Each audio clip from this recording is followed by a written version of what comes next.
bahaya kita perjuangan. Karena kita udah, besok kita mau perang, kita nggak nunggu kiriman beras dari Cina kan. Kalau kita masih harus nunggu kiriman gula dari luar negeri karena kita nggak ada gula buat kerja, itu masa kita mau berjuang? Gimana orang Indonesia ini? Kalau nggak ada garam terus kita nggak mau makan gitu. Iya kan? Jadi kita di kota-kota kan gitu, yang mahasiswa ya udah belajar aja soal kampus, yang petani ngurusin lahan. Nggak bisa gitu, kita sebagai manusia, kita bisa menguasai banyak hal itu tuh kita kayaknya nggak boleh gitu loh. Kita dibuat kayaknya nggak penting gitu, kita harus menguasai itu tuh buat kita nggak penting sebagai manusia. Sebagai manusia Indonesia itu bukan hal yang penting gitu, kita dididik. Jadi kita mau ngomongin soal ganja itu masih panjang, karena buat orang tanaman itu bukan hal yang penting di dalam kehidupan kita.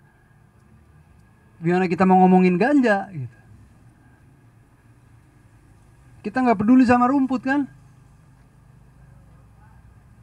apalagi tanah itu yang ada di bawahnya. Apalagi ya saya datang ke Medan ini ya saya paling sedih lah ngelihat got warnanya kayak gitu, sampah. Wah, hancur kalau di sini menurut saya sih sampah. Jadi bener-bener kita itu apa ya, saya bilang tadi, kita tuh terlalu sombong sama alam, jadi kita nggak dapat apa-apa gitu loh dari kehidupan kita. Jadi soal hidup kita susah gitu, kerja, belajar terus, tapi kok begitu-begitu aja. Kenapa ini sebenarnya? Seolah-olah kita berusaha, tapi kok, itu kan pelajaran yang saya dapat ya. Dari waktu saya memperjuangkan ganja selama ini gitu. Saya berusaha keras dulu memperjuangkan ganja dari awal. Tapi dibanding beberapa tahun terakhir ini, saya lebih coba tadi soal humble itu, ternyata lebih banyak. Ya tiba-tiba ada aja yang mau nganterin saya ke Aceh, ada yang mau danai, kan gitu kan. Ada hal-hal yang kebuka gitu loh. Yang bukan atas keinginan menjadi aktivis ganja itu nggak pernah saya cita-cita, itu nggak ada. Nggak ada. Cita mimpi gitu, saya mimpi ingin jadi seperti sekarang ini nggak ada. Ya, dulu mimpi saya jadi pemain bola gitu. Saya pengen jadi pemain bola, tapi kan nggak sejalan ternyata sama keinginan alam kan, ya mau apa. Tapi saya bahagia sekarang walaupun nggak jadi pemain bola.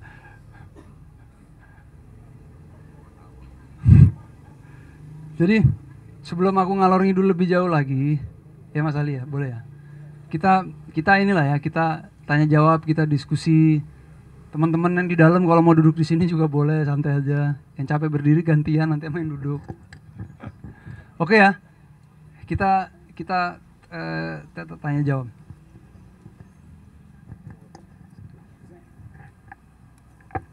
Ya, kita mulai aja tanya jawabnya. Boleh nanya ke Mas Dira atau Opung. Ada yang ingin bertanya dari teman-teman? Oke, abang ini coba.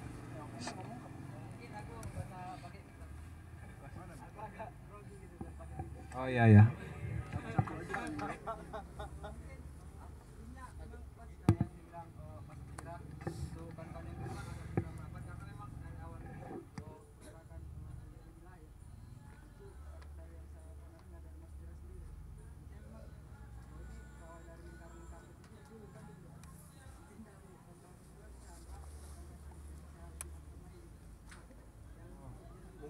Pakai mic aja bang biar didengar kawan-kawan. Ya, abang ini bilang kita duduknya merapat aja biar lebih akrab. Maju aja yang di belakang, duduk di sini aja lesehan. Nah, masih banyak tempat nih.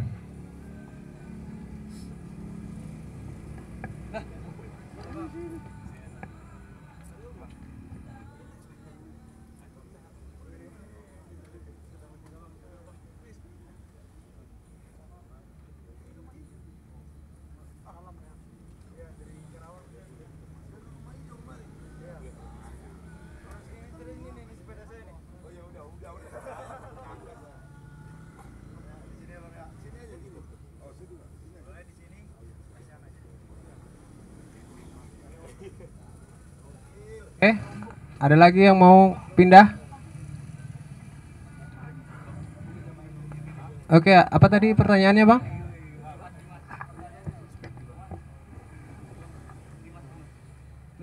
Gemetaran aku ya. Ya, terima kasih kepada moderator yang telah mempersediakan saya untuk bertanya kepada Mas Dira. Aku memang ingin bertanya kepada apa yang sudah disampaikan Mas Dira. Jadi ini kan mengenai tentang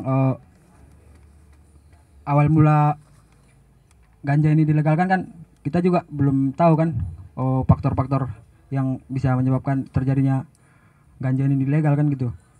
Karena pada saat itu kita semua yang ada di sini mungkin pada belum lahir kan, kecuali Opung kan gitu ya. Nah, dari yang ingin ku tanyakan itu sebenarnya ya sebelumnya aku memang belum pernah membaca buku yang diterbitkan sama Mas Dira kan gitu. Yang ingin ku pertanyakan itu kalau memang ini kita sepakat untuk dilegalkan gitu, upaya-upaya yang harus kita lakukan untuk kepada masyarakat yang memang paradigmanya yang udah dicekokin dari dulunya gitu. Otomatis yang bisa kita lakukan saat ini kan untuk bisa merubah paradigma masyarakat pada umumnya tentang ganja ini gitu, tentang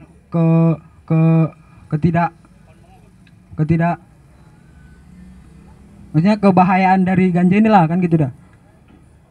Mungkin untuk awalnya mungkin itu dulu yang saya pertanyakan. Mungkin terima kasih, saya kembalikan. Namanya Bang? Nama dari mana? Bang Ian dari ITM pengen nanya tadi apa? Upaya yang harus dilakukan untuk melegalkan. ITM tuh institusi tanaman marijuana. Isinya ganja semua.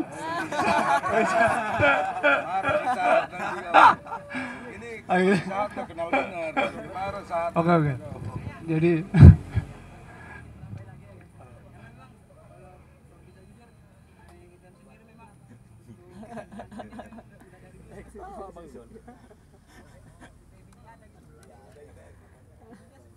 nggak ada ganja, nggak ada ITM.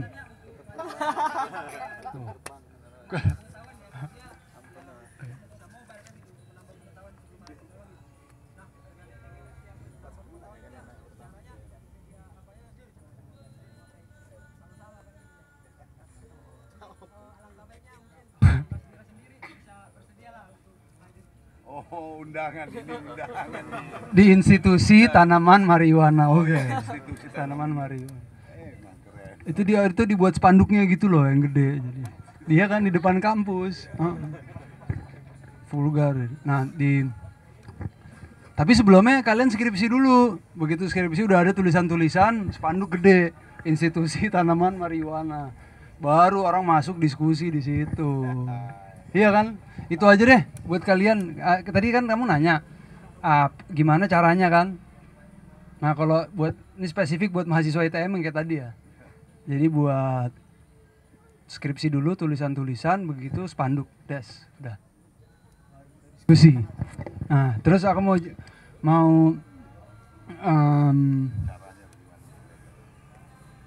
jangan cara legal dulu sebentar. Karena kalau cara legal itu apa ya, agak ya kan kalau sederhananya cuma merubah undang-undang kan. Cara merubah undang-undang gimana ya? Politik lah. Nanti Opung lah cerita. Maksudnya sederhananya kan begitu. Nanti ya sederhananya merubah undang-undang kan. Ya caranya macam-macam banyak.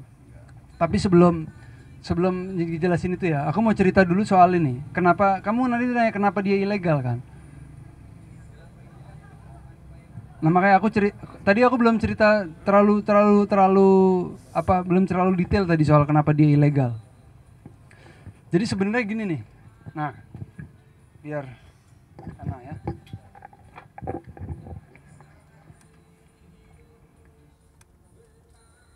Sebenarnya yang sederhana tuh gini nih,